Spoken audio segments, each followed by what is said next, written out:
गणनायकाय गणदैवताय गणाध्यक्षाय धीमहि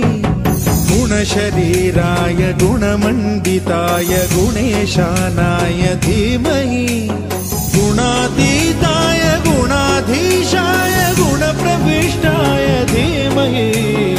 एकदन्ताय वक्रतुण्डाय गौरीतनयाय धीमहि गजेशानाय भालचन्द्राय श्रीगणेशाय धीमहि